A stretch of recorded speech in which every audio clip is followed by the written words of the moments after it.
Sometimes, what makes you special is exactly what others tried hardest to hide.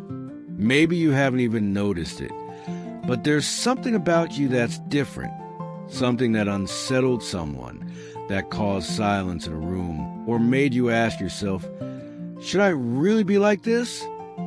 Have you ever felt out of place, even when you were in the right place?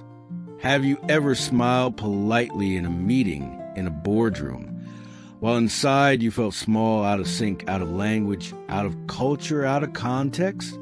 Some say the world of humans, of business, is made up of routines, strategies, goals, and results.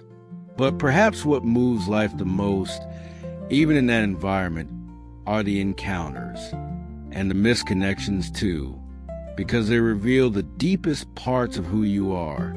There's no need to rush to understand everything. Just listen. This story begins in an airport lounge. My name is Francisco. I have a family with my wife and 3 sons, and I used to travel frequently for work. I knew the shortcuts in airports, the best times, the emptiest flights. Everything was timed to perfection.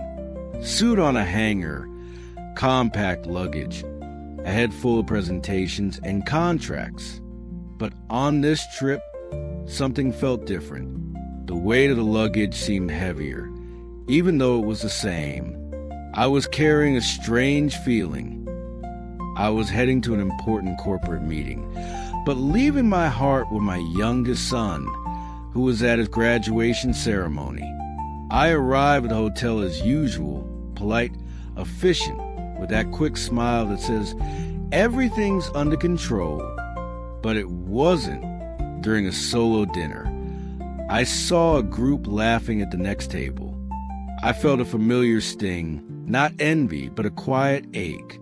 Once again, I had left my family behind during a special moment, even though I had done everything right. The next morning, the meeting was going well until one of the executives interrupted me with a subtle remark about my accent. It wasn't rude, but it was enough to trigger a memory. As a child, people would laugh at how I pronounced certain words. I grew up trying to fix that, practicing my tone, choosing neutral words. And now, even as an adult, even as a successful professional, it still stung. The days went by like that, between meeting rooms, mirrored elevators, and rushed coffee breaks. Until, at a conference, I met a colleague from another country who wore a hearing aid. At first, I didn't notice, but during a coffee break conversation, I realized he paused a little longer to listen, and sometimes repeated questions to be sure. And instead of seeming distracted, he gave off a sense of full presence. That small difference created something rare, true listening. And in that moment, without knowing why, I felt like sharing some family stories. I talked about the time I missed one of my son's birthdays because I had to take a last-minute flight for a business deal. About the time I wasn't home for Father's Day dinner because a flight was delayed. Or my youngest science presentation, which I watched later on video, recorded by a family member. Simple, irreplaceable moments. I spoke about the quiet guilt I carried, even as I was recognized at work, even as I was admired for results. I talked about the promises I made to myself to be more present, and how many times I broke those promises. It was something I never brought up in professional settings. But there, in that slow-paced conversation, I opened up. I also shared the day I received a message from home with a photo of a card my sons made for Father's Day. It read, "We love you, even when you're far away." That night, I sat in my hotel room and cried quietly. It wasn't just regret. It was a hollow feeling that words couldn't quite hold. And I remembered a verse my mother used to read with me when I was a child. The Lord is close to the brokenhearted and saves those who are crushed in spirit. Psalm 34, verse 18. That's when I understood that not everything needs to be fixed. Some pains just need to be embraced. That there's a time for everything, even a time to not know what to do. But life somehow stitches meaning together with time. I returned home with one question echoing in my mind.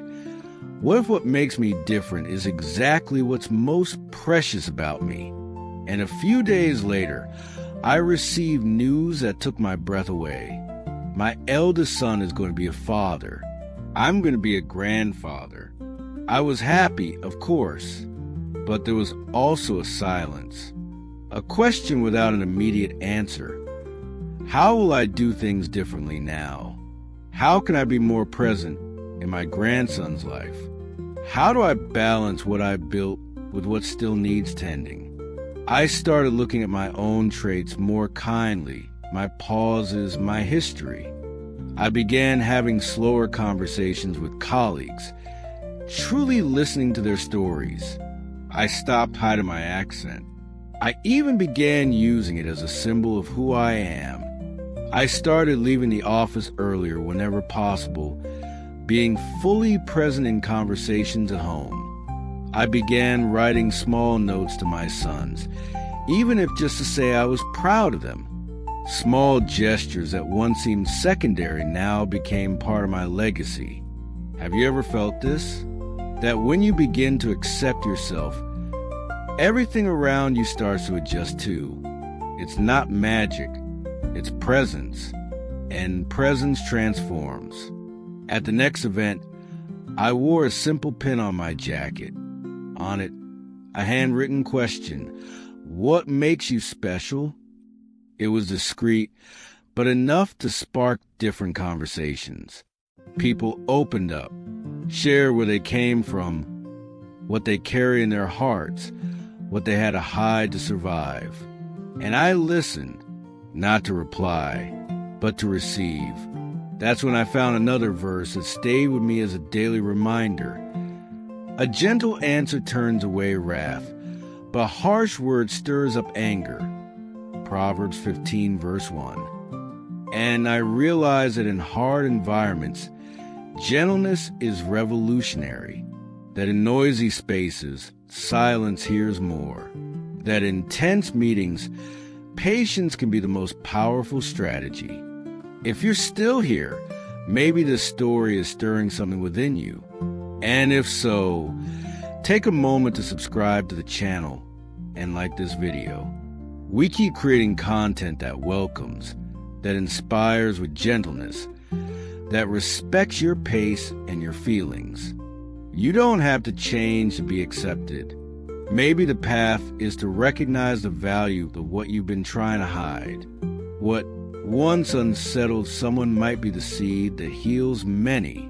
What makes you seem out of place might be what connects you most deeply with others.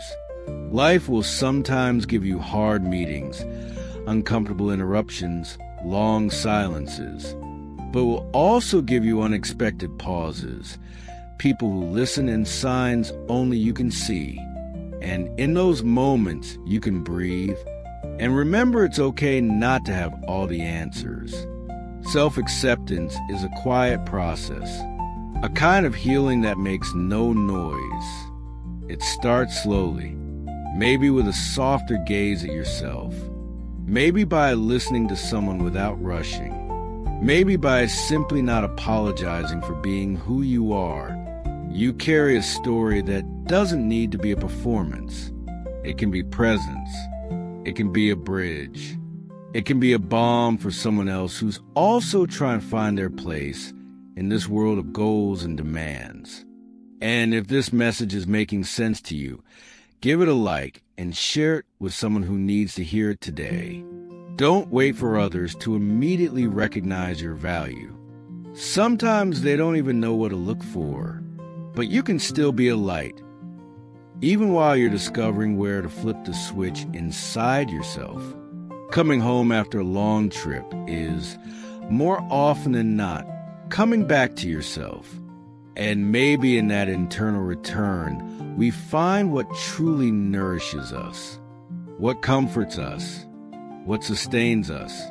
And when the pain presses in, remember, there's always comfort reserved for those who wait with patience. Time doesn't erase everything, but it softens.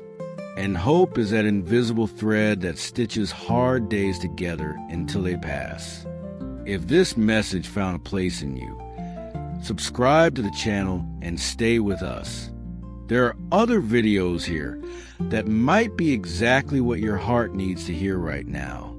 A pause, a hug in words, a seed of calm.